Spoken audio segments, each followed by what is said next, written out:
Hello and welcome, guys. Myself Ayush, and today I am the host of this very first podcast that we are putting up. And I would like to first introduce the people around me. Hi everyone, my name is Rishab Nakarmi. I am a master's degree student in water engineering and management, Asian Institute of Technology, and I'm very happy to be in this podcast. Thanks, Ayush. And next, I would like to introduce myself. I'm here in Jin, and you can call me Jinjin. And I am a master student in climate change and sustainable development. Hello, this is Steven. Yeah, I'm doing MBA at Asian Institute of Technology. So thanks for having me, Arush. Okay, so we just had a brief introduction of ourselves. Now, without further ado, let's move towards the questions, the hot topics, what we are going to discuss right now, right? How was your first day on AIT or in Thailand, like in general? What did you see? What did you feel? And can you just give us a small story? The first day of the Thai, for me, Thailand is not the first time I arrived. Like it might be like my 8 times being in Thai, and because like Myanmar is kind of near to Thai, so I just like go around to Thai like a lot of time, and I really used to the culture and also the weather in there. But the thing is like I still remember clearly in my mind when I start arriving in AIT, so we have to check out in the airport, and I was starting really nervous at that time because it was my first time arriving in the another country studying as a student. So I was really nervous, and the first thing I do is I was waiting for the gap, and then the pin is really wrong, so I have to like carry my luggage and then go to the another side. That's really an affordable moment. How to say, I was really struggling, and I was asking a nearby like Thai person, can you speak in Thai, and call the cab driver. It was really like memorizing. This is like my first experience of like arriving in AIT. My first day in Thailand and AIT, okay, that was a quite a memorable evening. I arrived at the Suvarnabhumi airport at around like 7 p.m. and then I was supposed to call the cab to the AIT. It was my first time using a translate app to converse with someone who does not understand English or my native language. Anyway, I had never experienced such a joyous moment talking with a stranger just using a translate app. And so I realized, well, if you're in Thailand, even though people don't share the language with you, you can still have fun, and language is not a barrier. So anyway, when I arrived to AIT, thankfully my friends had gotten my accommodation keys and everything was sorted. And another strange experience I had was like after I settled down in my room, he immediately took me to a nearby bar. People were drinking beer with ice on it. And then I was like, why would you water down delicious beer like that? But then it turns out, that was the first time seeing something like that. And it turns out that it would get, yeah, it would get hot very, warm very quickly. So that's why they put it. And then it was strange to me at first, but then now I cannot drink beer without ice in it. So, yeah, I too feel, this is something a lot of people have spoken to me. And so, without a further ado, let's switch to number two. The topic is more specific on balancing academics and curricular activity. Well, the academic life, yes, it is. The studies that we do here are very demanding. AIT is one of the top, I'm not sure about the statistics, but it is one of the top universities. And my program, Water Engineering Management, it is even more popular these days in the past recent years. And the courses that are taught here are very recent, very new, and as a student who will be here and studying here for like 2 years, it is also important for us to be active in other things other than studying as well, not get cooped up in this just inside the books. It's not really that hard, but to get the opportunity, you have to compete with many other applicants. So yeah, that part is difficult, for which you have to hustle. Yes, there are assignments. Yes, there are group studies and projects. It's not about your own time. It's about coordinating with other students' time as well when you do the group work. Okay, but in this podcast, I don't want to mention about my previous work, my previous work experience, but I want to share how I handle about my study journey. So am organ intake. My first semester, we had to learn accounting. So at that time, I feel like, oh my god, I want to die. Oh, that's I didn't familiar with the numbers and also the accounting, the latest words. So the other days, okay, that's the first week, second weeks. After second weeks, so I decided to learn about the accountants and extra time. Yeah, I learned about something like LCCI. Yeah, LCCI level 1, 2. So it calls LCCI level 1, 2. So at night, so I can get familiar with the words so related to the accounting. So, Jinjin, like, how do you balance your academics and co-curricular activities? Could you talk about it? So I would like to talk about my previous experience on my bachelor degree. So in our bachelor degree, I have to attend like 5 to 9 to 5. It's like a walk. So we have to like attend like the whole week and the whole days, and which is not similar to AIT. Is like we only, for me, like I have a free time in Wednesday and other like for example in the Monday I only have one courses. So like I can do a lot of like activities like what I'm passionate about and what I want to do. And I can like go to Bangkok, or we have a lot of time balance between the coursework and also how we balance how we want to do in our free time. One thing about me is like I was really active in the a lot of activities in AIT so far. So for me, what I just do is like I was like doing what I was like passionate about, and then I was also like doing the coursework, and it's not like overloaded. But the thing is like AIT is really famous for giving so much assignments. So like one thing is like, so you have to balance between like what kind of deadline you want to like do for that major or specific major. So if you can balance how to arrange and how to manage the assignments deadline and how you want to do that, so it will be really okay for the people, for us the students. Thank you so much, Jinjin. And now let's move towards Steven's talk. Steven, what do you want to share about how do you manage your academics, like your study time, and alongside also take participations in different events, like the one you had participated for singing, right? He loves singing. So can you talk about that? Yes, I can. Yeah, I love singing. And here, when I first arrived in AIT, so I don't think there's another musician and someone who can play guitar well. So I was like, oh my God, how could I handle in this journey without music? But finally I joined AIT Christian Fellowship. There I found the band. There's a group, one group. Yeah, there's a band. I don't want. Okay, I don't mention. I don't want to mention their names, but they're so good. They have guitarist and drummer. So I can start singing with them, and I can practice my vocal with them. I remember when I first sang in AIT at Myanmar Family Welcome, there was a Myanmar song, and then my biggest participant in AIT was Fresher Welcome. Yeah, I sang a song that I love most. The song was All Out of Love. Yeah, by Air Supply.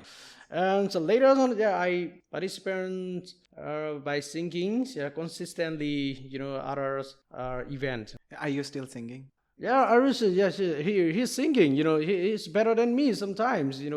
He sings like R&B and even rock. Yeah.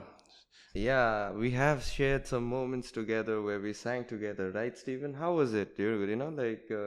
How was it? It was good. It was fun, right? Amazing. It was amazing. Okay, so can you talk more about the different events that happen around in AIT, like the events that SU, the student union, have done, and other events as well? We can also talk about the food fair we just had. You forgot the mini Olympiad. Yeah, so we against Nepal here. We lost. Yeah, I was a defender and I kept clean sheet. Okay, so basically you were able to protect every goal, right? So there was no goals against you. That's what you're talking about, right? What else about the food fair? The food fair, love it.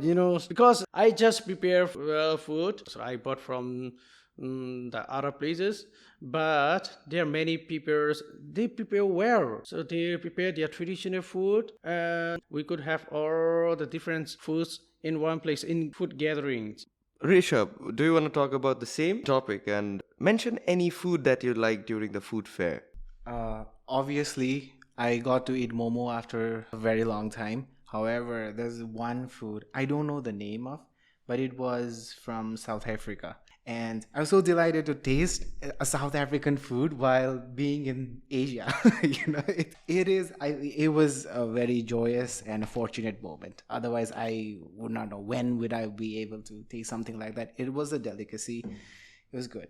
Yeah, so in the food fair, there were exhibitions of food from many, many different countries, and we get to have a glimpse of taste of different cuisines and delicacies. So that was a very important event organized by SU, very successful.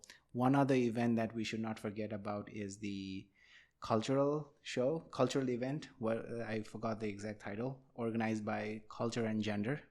SU called Culture and Gender, right? It was such a successful event. None of us had anticipated so much participation. The entire AIT, including the faculties and the professors, they are very busy people, so they would not actively be there for the whole duration in the events, but they were at the time so successful, and people enjoyed, not only participate but enjoyed.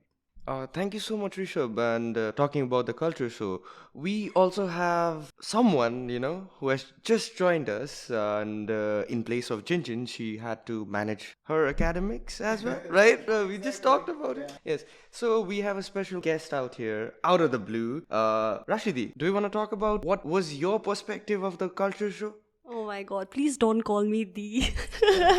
You can call me Raashi. So, hi. Cultural show was one of the event that I was looking forward the most because, we live in a diverse community here in AIT and I love interacting with people. So, there in the cultural show, it was not just about performances and everything, but it was about sharing culture. One of the most attractive section in the cultural show was the exhibition booth, where all the countries showcased their traditional dresses, instruments, and a lot of information which connected us more. And I could see the flags waving on the stage for the dance competition, the singing competition, and it was so beautiful because I was the one who was recording all the videos from the front stage, and I was so happy to see the audiences. So yeah, that was it. It was really nice. Okay, such a nice brief about the event. One last question, before ending this podcast is you talked about diverse culture in AIT, and for sure I've seen a lot of faces, a lot of personalities, a lot of nationalities, and a lot of different people. And what can you talk about, about the diversity we have here and how we are, coexisting in such a in such a different place? That's a very interesting topic for me because from my perspective, I can talk on my behalf and my experience, which was my classmates.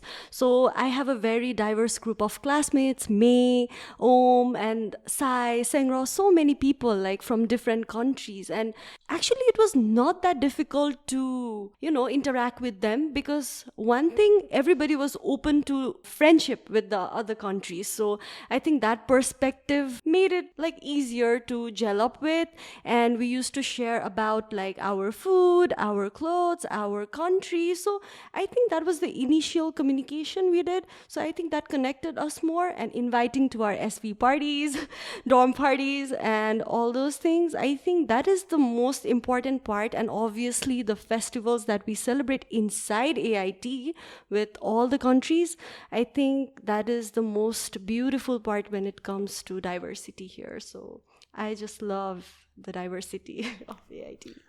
Yes, living with different background is fantastic for me because I'm thinking about going to visit Nepal. It became living with diversities and different backgrounds. I were financially is cheaper than going to alone. So now I got my friends from different backgrounds.